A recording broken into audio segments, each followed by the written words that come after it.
Ala, lagot, Trillanes, tinawag na tamad, Sengo, kaso na isampa kay FPRRD noong mayor, sinuko na. Siyempre, usapan na naman to, no? Kay Boss Trill. Boss Trill, hello, what's up? Good morning, good afternoon, good evening. Ayan, siyempre tayo medyo malaking boses ko ngayon. Kasi medyo may sipon tayo ngayon eh. No? Sa panahon, di ba? Uulan na araw, papalit-palit. Ganito eh. Wala tayong magagawa. Siyempre, itong balitang ating matutunghayan ngayon ay nagbula kay Banat Kabayan TV. At ilalagay ko sa description box ang link ng channel ni Banat Kabayan TV para maging updated po kayo sa mga balita na kanyang inihahatid sa atin. At siyempre, ito po ang inyong lingkod na si BT na magbibigay ng reaksyon at komento dito sa video na ating matutunghayan ngayon. At huwag na natin pagtagalin at sabay-sabay na natin panoorin ang laman ng video na hatid sa atin ni Banat Kabayan TV at bibigyan natin ng reaksyon ng balitang ito. Pasok! Sabihin nito, Trillanes, sinusuko mo na yung kaso nyo sa ICC. Kasi malinaw yan eh. No? Naniniwala ka na may umiiral na batas dito dahil nagsampa ka na ng reklamo. Paano yung mga pinaasa nyo na naghihintay sa ICC? Senator Bongo, sinagot niya po to si Trillanes na attack dog, no? Attack dog ka kasi at saka tamad. Pero attack dog, alam naman natin, no? Kitang-kita naman natin. Ala, sinabihan ka ni Senator Bongo, Boss Trill. Sinabihan ka ni Senator Bongo na tamad, attack dog ka daw. So, hindi ako papayag ng Boss Trill. No? Talaga si Senator Bongo talaga eh. Bully. No, Senator Bongo, dapat sinabihan mo siya, masyado kang epal, Trill. Hindi! Boss Trill, huwag ka magagalit sa akin. Kakampi mo ako, sinasabi ko sa iyo, hanggang sa huli, matimbang pa sa dugo, magkasangga tayong aatake. Matimbang pa sa dugo! Pagiging attack dog nito. Kinaso lang naman po ni Trillanes ay may kaugnayan po. Tignan niyo po yung mga kaso nila, no? Ang kaso po ni Trillanes may hoard, ano yung hoard? May kinalaman po dito sa nung mayor pa po. Biruin nyo, mayor pa. Nakatapos na po. Tapos na ng presidente. Mula pa po nung mayor si Tatay Digong. No, kakasuhan po ni Trillanes ngayong 2024. 2 years after ng after ng kanyang panunungkulan bilang presidente, no? Kakasuhan mo ng mga plunder na nangyari nung panahon na siya ay mayor. Ngayon ko lang po naririnig na ganito, no? Mandakin mo, no? Dati, ang isinusulong ni Boss Trill, di ba? Is yung ICC, no? Na sa war on drugs ni FPRRD, no? Na makulong sila doon. Talagang ano eh, masyado niyang inilalakad yun. Talagang tinatrabaho niya talaga. Pero talagang hindi tumatalab eh. Wala talagang pumapansin. Diba? Hindi siya pinaniniwala, hindi talaga inaano eh. Parang baliwala lang. Ngayon, eto na naman. May bago na naman si Boss Trill. Kaya ako masyado bumibilib kay Boss Trill kasi ang dami niyang talagang kasong inilalabas eh. No? Kumbaga, eto kasi, isa si Boss Trill sa dapat pamarisan na humihina ang loob. Diba? Dapat talaga is gayahin natin si Boss Trill. Yan, ang laki lang na itutulong niya kasi eto yung kasabihan talaga na tumatalab sa kanya. Diba? Is try and try until you succeed. Diba? Hindi siya sumusuko. Kaya yan na nakakabilib kay Boss Trill. Hindi siya sumusuko hanggat hindi niya nakakamit hanggang dulo ang katarungan ng ating bansa. Ipaglaban ang sambayanang Pilipino. Boss Trill para sa Presidente 2095. Ayan, di ba, Boss Trill? Kinampanya pa kita. Ngayon is kinakasuhan niya naman si FPRRD ng plunder. No? Isinasabit din niya si Senator Bongo. Di ba? Hindi na siya naubusan ng ikakaso sa dalawa. Di ba? Nakakabilib si Boss Trill. Yan ang tularan nyo. Talagang magaling. Sa susunod, pag hindi na naman tumalab yung kasong plunder at hindi na naman pinakinggan yan, wala na naman pumansin, malamang ko mag-isip ang boss ko ng mas matindi. Oh, hulaan nyo mga katunay kung ano. Sigurado sa susunod na ikakaso niya ang pagnanakaw ng mga Duterte sa sampayan ng kapitbahay. Oh, yan ang magdidiin kay FPRRD at kay Bongo, kay Bato. Lahat ng mga Duterte, sigurado yan. No, nagnakaw kayo na sinampay sa kapitbahay. Kaso yan. Yan, Boss Trill. Yan ang pinakamalakas na dapat nating ipambala sa kanila. Ang pagnanakaw ng sinampay sa kapitbahay. At saka yung pambabato ng aso ng kapitbahay. Ikaso na din yan. No? Oh, di ba? Siyempre, pag hindi pinapansin yung mga kaso, yung mga ganyang kaso, kailangan gumawa tayo ng gumawa ng kaso. Kailangan hindi tayo maubusan ng ikakaso sa mga Duterte. Huwag natin ubusin, huwag natin tantanan yan. Diba? Huwag natin tantanan yan hanggat nandiyadyaan yan, hanggat malakas sa mga tao yan. Kailangan ipakita natin sa mga tao na matatag tayo. Ang salitang try and try until you succeed ay ating gawin ng gawin. Mabuhay ang bayang api. Mabuhay ang Pilipino. Mabuhay ang taong makukulit na katulad mo. Hindi ko po maintindihan kung hindi ko po maintindihan kung paano po nila na kasi may time na supporter yan ni PRRD, no? Di ba? May time na gusto niyo maging madikit kay PRRD. Okay lang po sana yung sa kaso ni De Lima na noon pa, nung mayor pa po si Pangulong Duterte, talagang mainit na si De Lima sa Davao, no? Yung sa human rights, yung AJK, no? Kasi may war on drugs na eh. O, maunawaan mo pa yung bakit si De Lima ganun. Pero eto, uugatin nyo, wala kayong ginawa all these years, no? Hindi kayo nagsampa ng kaso. Ang pagiging mayor po, wala pong immunity yung pagiging mayor, no? Lahat po ng mayor pwedeng kasuhan.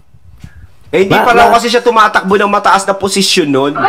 Kaya wala pang pakialam, sabi nga ni Boss Trill yan. Di parang nasa isip ni Boss Trill yan. Di ba?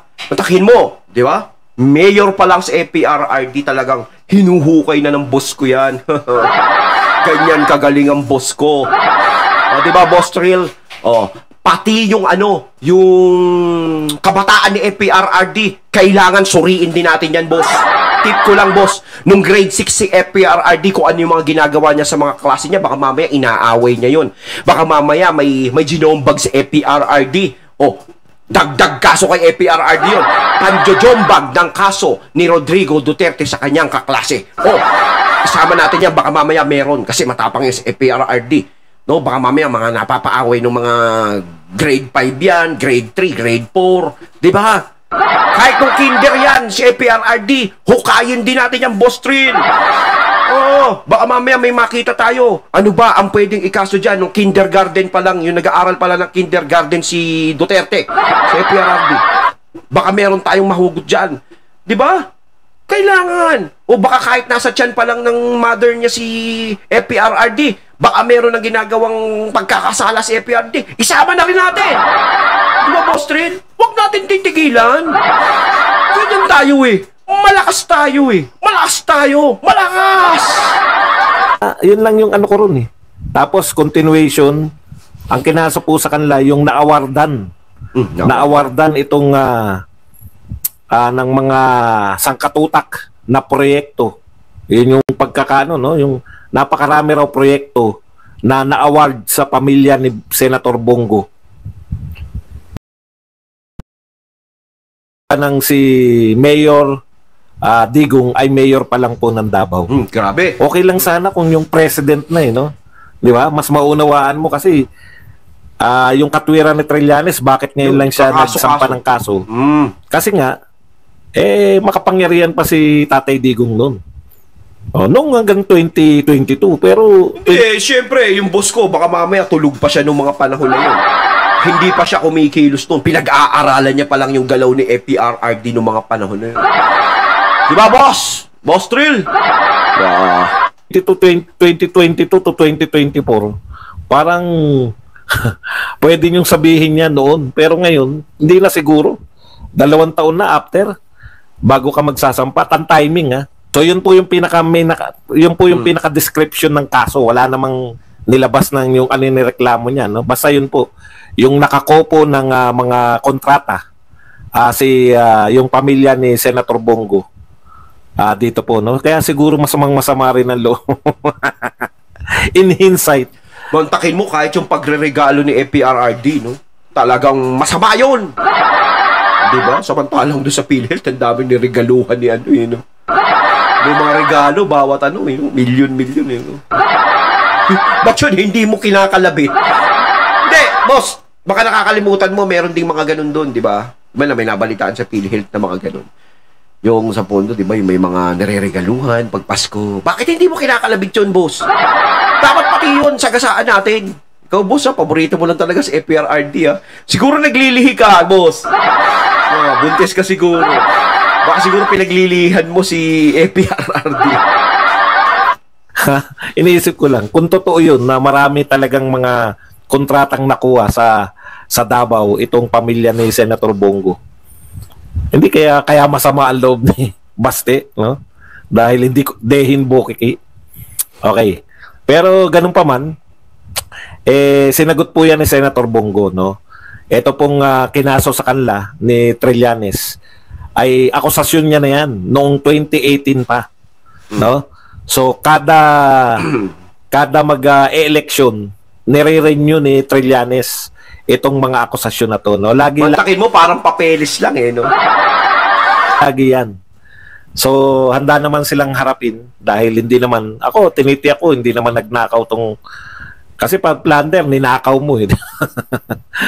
Magnanakaw ka. Ako, naniniwala pa rin ako sa mga Duterte na hindi mantakin po magnanakaw. mo, no? Talagang sinasabi ng boss ko, ni Boss Trill, na magnanakaw ang mga Duterte.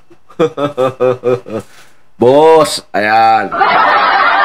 Dapat talaga, boss, kasuhan mo din yung mga pulis, yung mga sundalo na tinaasan ni FPRRD ng sweldo nun. Na binigyan niya ng mga benepisyo, boss, na maayos. Dapat hindi sila binibigyan ng benepisyo ni FPRRD, di ba, boss? Dapat ang mga pulis at sundalo pinababayaan yan. Di ba? Di ba nakakainis yung ganon? Huwag ganon, boss. Di ba dapat kasuhan mo din sila? Kasi nakinabang sila dun sa pera binigay ni FPRRD, dun sa mga benepisyo nila. At saka yung mga tumanggap ng ayuda nung pandemic, boss, yung 8,000, ilang 8,000 yun, ilang session yun, ilang beses nagbigay ng 8,000 kada pamilya. Boss, pati lahat ng taong tumanggap ng ayuda, kasuhan na rin natin. Ganyan yan, boss. Diba? Sama na rin natin, sabit na rin natin yan. Kasi sinasabi mo nga, boss, diba? Pag nanakaw ni FPRRD, diba? Binigay niya sa taong bayan. Diba? Kasuhan na rin natin kasi pinakikinabangan ng taong bayan yung binigay niya. Dapat hindi ganun. Diba, boss? Dapat tayo nakikinabang doon. Ay, sorry, boss. Hindi. Dapat, dyan lang yan. Huwag galawin. Diba? Kahit magutom yung mga tao, kahit magkasakit sila, kahit maghirap sila, dapat hindi sila tinutulungan. Kasi si FPRRD tulong ng tulong sa mga tao, eh. Bigay ng pera, eh. Nakakainis, eh. Diba? Yung mga pulis, tinataasan yung sweldo. Yung mga sundalo, diba? Binibigyan ng mga benepisyo. Yung mga tao, tinutulungan. Yung pandemic, nagbibigay si FPRRD ng ayuda. Mali yun, eh. Boss, plunder yun. Bawal yung gano'n. Diba? Bawal! Bawal! Kaya may mga abogado naman yan, eh. Pero yung pagkakasagot po ni Senator Bongo, sinagot niya po to si Trillanes na attack dog, no? Attack dog ka kasi. Attack dog. At saka hotdog ka daw, sir. Sabi, hotdog. Ano ba? Attack dog, hotdog. Attack dog. O yun. Sir, kung ako, di ako papayag na tawagin kang hotdog. Attack dog. Nako, lalaban tayo, sir. Lalaban tayo. Yang si Bongo, dapat kasuhan din yan. Diba? Sinabihan ka ng ganon. No? Ganon din yan. Diba? Dapat sila, ito si Senator Bongo, Walang nagawa yung malasakit niyan. Diba? Diyos ko, ano nagawa ng malasakit niyan? Diba? Puro tulong sa tao, puro tulong dito. Sa mga pasyente, tulong ng tulong. Diba? Yung mga mahihirap na kababayan, diba? No? Gumagaan yung mga bayarin sa ospital. Diba? Natutulungan sila diyan sa malasakit ni Senator Bongo. Dapat hindi, diba ganun, boss? Dapat hindi ganun, diba? Diba, Boss Trill? Dapat hindi ganun ang ginagawa nila. Hindi dapat sila tumutulong sa mga tao. Dahil labag yun sa konstitusyon nating dalawa. Parang tayo lang meron nun no? Hey, boss, ako, kampi ako sa iyo. Kita nyo, Amerikana mo, napakaganda. Sana, di ba? Basta ako, sa likod mo lang ako, boss. Tuwing ikaw magiging topic kasi, talagang hindi ko maiwasan na maiyak. Dahil sa suporta kong ginagawa sa iyo. Dahil gusto kitang ipaglaban sa lahat ng mga bashers mo. Alam ko, naiinis na sila sa'yo. Kulang na lang is palayasi ka nila sa Pilipinas na ginagawa mo. Diba, boss? Pero pinaglalaban kita dahil naniniwala ako sa mga adhikain mo. Hindi! Oh, hindi. Tamad. Hindi ko po makuha kung ano po yung kung bakit po nasabi na tamad. Pero attack dog, alam naman natin, no? Kitang-kita naman natin yung pagiging attack dog nito. Kaya lang yun na nga, no? Yun na nga yung bakit nire-renew, no? Bakit tuwing may eleksyon? Bakit tina-timing na may eleksyon? At saka isa ko pang tanong dyan, no? Ang ibig bang sabihin nito? Eto yan. Siyempre, kaya tina-timing, siyempre yung boss ko, sumusubok yan. Di ba? Mali mo, tumalab. Di ba? Siyempre, mabango pangalan ng mga Duterte. Kailangan ipakita natin sa kanila na hindi sila magandang mamuno. Yan ang mga utakan ng boss ko. Di ba? Yan ang mga mindset. Mindset ba yan? Di ba? Kailangan hadlangan ang mga taong tumutulong sa bansa dahil bawal yan. Dapat kapag ikaw ay nakaupo sa pwesto, wala kang ibang dapat gawin kundi mag-cellphone, mamasyal, kumain sa Jollibee, sa McDonald's. Diba? At kung may humihingi sa'yo ng mga tulong ganito, sasabihin mo, sorry, the telephone number you dial is not yet in service. Diba? Dapat ganon. Yan ang tunay na namumuno sa bansa. Dapat patulog-tulog ka lang. Dapat pasita-sita ka lang. Diba? Dapat ganun. Yan ang adhikain namin ni Boss Trill. Diba, Boss Trill? Kaya boss ko yan eh. Ikaw ang boss ko. Ito, Trillanes, sinusuko mo na yung kaso nyo sa ICC? Oo, Boss Trill. Kasi malinaw yan eh. Oo. No? Naniniwala ka na may umiiral na batas dito dahil nagsampa ka na ng reklamo. Paano yung mga pinaasa nyo na naghihintay sa ICC? Mapapahiya tayo niyan, boss. Para lang po sa kaalaman ng lahat, ha? Ito po yung sinabi nila noon. No? Ang sinabi niya ni Trillanes, balita po to noong May 2024. Claim that ICC will issue arrest warrant on June. Tapos na po yung June. Wala pa. hindi naman dahil sa gusto namin magkaroon ng arrest warrant, no? Kay Pangulong Duterte, no? Kaya lang nauuna kasi yung nauuna yung maraming tapos eto problema natin no? Yung buong media talaga naroon, no? Buong media po, balita po 'yan. Pero never po yung nagrally po yung mga anti-war kahapon, yung sinamahan ko. Wala po. Wala pong isang article man lang itong mga dyaryo. Napapahiya tayo, boss eh. Dapat hindi mo inaatras yung kaso sa ICC, dapat kasama pa rin yan. Diba? Malaking kasalanan kasi yung ginawa ni FPRRD tungkol sa war on drugs na yan. Diba? Kasi, kita mo naman, diba? Ang daming naperwisyong mga nagbebenta ng bisyo na yan. No? Nabawasan yan eh. Dapat hindi yan nababawasan. Dapat rock and roll pa din sila. Kaso, di ba, gumawa ng war on drugs FPRRD. Kaya nabawasan sila. Di ba? Tsaka sinalba ni FPRRD yung maaaring magumon dyan sa mga ganyang klaseng bisyo. Diba? Dapat hindi ganon. Dapat lahat malulong na lang doon. Parang ganon yun eh. Dapat hay-hay lang. Diba? Ganon lang. Kaya dapat, sir, tuloy-tuloy mo. Diba? Kasi, tatakin mo, concern si FPRRD sa mga taong bayan para hindi malulong dun sa mga bisyong ganon. Kinontra ni FPRRD yung mga nagpapakalat ng mga ganong bisyo. Diba? Nilabanan niya yun para sa tao. Diba? Mali yun, boss, diba? Kaya nga tayo nagtawag ng ICC. Diba dapat tuloy ang isama natin yan? Boss, napapahiya tayo eh. Gosh, huwag naman.